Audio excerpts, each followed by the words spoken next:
आज़ादी दिवस था, स्वतंत्र दिवस था, उसकी बधाई देनी थी हमने अपने कार्यकर्ताओं को।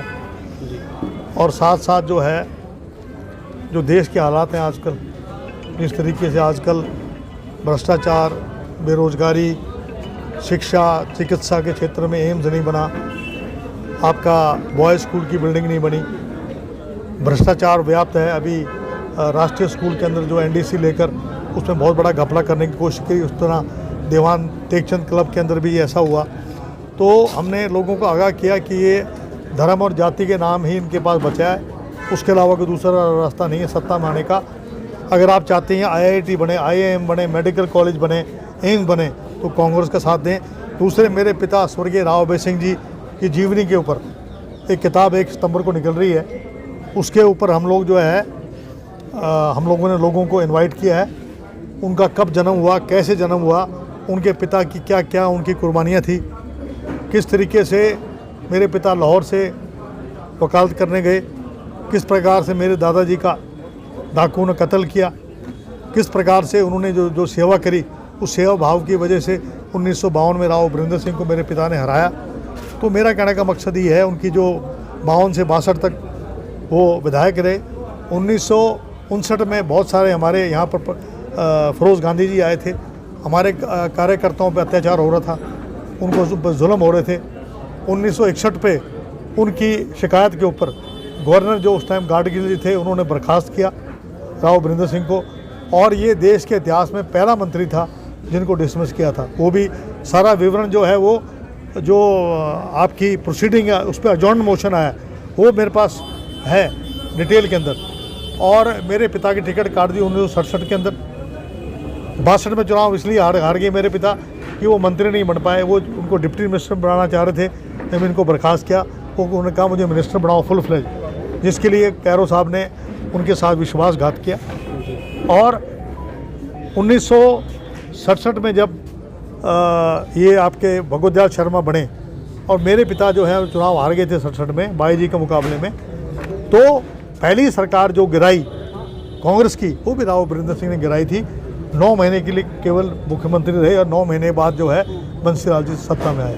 कैप्टन साहब, नू हिंसा और उसके बाद पंचायत का होना और लोगों का ये कहना कि हम अदर कास्ट के गाँव के अंदर नहीं घुस रहे। देखिए, ऐसा है, नूह का जो मामला है एक साजिश थी। आप बताइए, पिछली बार 2000 पुलिस वाले वहाँ खड़े किए थे। इस बार जब इनको मालूम था वहाँ टेंशन है, जब इनके हाथ में भाले थे, इनके हाथों में तलवार थी, इनके हाथों में बंदूकें थी, जब इतने इस प्रकार से ग्रुप में आ रहे थे, तो पैरामिलिट्री फोर्सेस, इनकी इंटेलिजेंस क्या कर रही थी, पैरामिलिट्री फोर्सेस लगाती, पुलिस का बंदोबस्त करती। तो मैं कहता हूँ एक जान नहीं जाती, हमारे 2 होमगार्ड और 6 लोगों की मौत होगी, उसके लिए जिम्मेवार कौन है? ये सरकार जिम्मेवार है, मनोहर खट्टर जी जिम्मेवार हैं, जो जिनके पास CID के सारे इनपुट आए हुए थे। तो ये चाहते थे कि दंगे और ज़्यादा भड़कें। ये तो मंदिर की वजह से हमारे जो श्रद्धालु हैं, जो हमारी बहन, जो माँ और उनके जो बच्चे हैं वो बच गए, वरना इन्होंने तो ऐसा मामला कर दिया था कि न जाने कितने लोग मरे, ताकि उनकी शहादत के ऊपर, जैसा पुलवामा अटैक पे की शहादत पे इन्होंने राजनीति की थी, उसी प्रकार से नूह के ऊपर जो है ये राजनीति करना चाहते थे, केवल सत्ता के लिए। कैप्टन साहब, एक बार फिर से यात्रा निकालने की बात कर रहे हैं, जलाभिषेक किया जाएगा दोबारा। देखिए, ये सरकार का काम है, यात्रा निकालते हैं, हमारा यही कहना है। पहली बात तो यात्रा निकलनी नहीं चाहिए, और निकलती भी है तो पूरा पैरामिलिट्री फोर्सेस, और उनको देखिए वहाँ पर क्यों जा रहे हैं? क्या यहाँ पर आपके रेवाड़ी में हनुमान जी का मंदिर नहीं है? क्या यहाँ पर शिव जी का मंदिर नहीं है? क्या गुड़गांव में शिव जी का मंदिर नहीं है?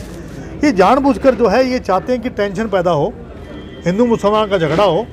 ये जो 82 कोस की यात्रा थी, ये होडल से चली आती थी पहले। इन्होंने ये जल अभिषेक यात्रा पिछले 3 साल से ये चला रहे थे, तब दंगे नहीं हुए। इस बार दंगे हुए क्योंकि चुनाव थे, और जानबूझकर इन्हें इस तरह की बातें। मैं ये नहीं कहता कि दोषी एक तरफ है, दोनों तरफ से दोषी लोग हैं, चाहे एक तरफ से हो, दोनों तरफ से जो ऐसे एलिमेंट्स थे जो चाहते थे कि दंगे हों, उनकी वजह से दंगे हुए हैं। और मैं समझता हूँ कि ये देश के लिए भी और हरियाणा के लिए भी ठीक नहीं है, लेकिन इसका असर, व्यापक असर पूरे हरियाणा में नहीं पड़ा। कैप्टन साहब, अभी जो सरपंचों ने जो पत्र दिए गांव में कि घुसने नहीं दिया जाएगा, गांव में विशेष समुदाय को एंट्री नहीं दी जाएगी। ऐसा था, ये बजरंग दल गौ रक्षक वाले कई लोगों से दस्तखत करा लगे, सरपंचों को तो पता भी नहीं था दस्तखत किसके कर रहे हैं। मेरे गांव का जो में भी ऐसा हुआ है। और उसके बाद उन्होंने कहा कि हमारा यहाँ पर कोई, यहाँ पर मुस्लिम समुदाय रहता ही कि इतना कहाँ है, कोई दुकानदार कोई काम करता हो, यहाँ पर तो पॉपुलेशन इतनी है ही नहीं, ना यहाँ किसी प्रकार की कोई टेंशन थी, ना यहाँ पर कोई दंगे हुए। तो दंगे जहाँ होने चाहिए वहाँ तो इतिहास ले नहीं रहे, जहाँ पर नूह के अंदर वहाँ लेना, वहाँ सुरक्षा बल बढ़ाएं।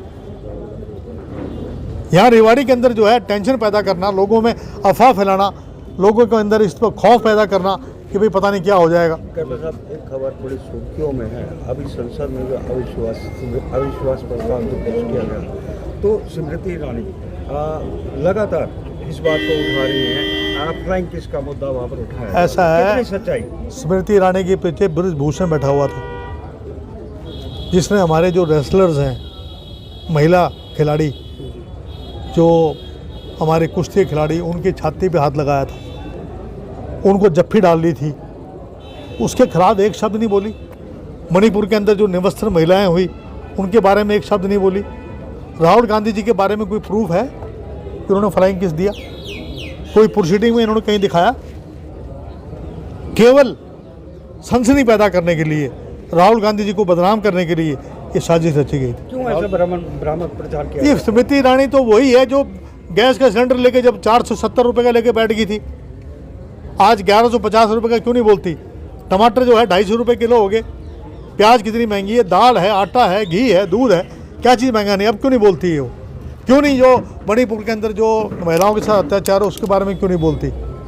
क्यों नहीं जो है जो हमारे महिला खिलाड़ी उनसे अत्याचार हुआ क्यों नहीं बोलती? जो यूपी के अंदर जो महिलाओं पर अत्याचार हो रहा है उनके बारे में नहीं बोलेगी। राहुल गांधी जी का दोबारा संसद में आना, दोबारा राहत मिलना 2024 में कैसे देख रहे हैं? ये एक, मैं कहता हूँ, एक तरीके से कांग्रेस को संजीवनी दी है, एक न्याय दे के राहुल गांधी जी को, एक साजिश के तहत उनकी जो है उनको 2 साल की सज़ा दी। सुप्रीम कोर्ट ने कहा कि 2 साल की सज़ा ही क्यों, मैक्सिमम सज़ा होती है, उससे कम क्यों नहीं दी आपने? और क्या उनका जो वानियार से जो सांसद है उसको रिप्रेजेंट कौन करेगा? तो इनकी नीयत में खोट था, एक साजिश थी। और जो जिस जज ने ये जजमेंट दी थी उसकी जो है इन्होंने पदोन्नति की थी और उसको हाई कोर्ट ने निरस्त कर दिया। तो ये साजिश थी कि राहुल गांधी की सदस्यता समाप्त हो। जो भारत जोड़ो यात्रा में उनको जो पॉपुलरिटी मिली थी उससे घबरा गए थे, और जो अब उनकी जो सदस्यता बहाल हुई है, जिस तरीके से उनकी जो है पॉपुलरिटी बढ़ी है, उससे बीजेपी घबरा गई।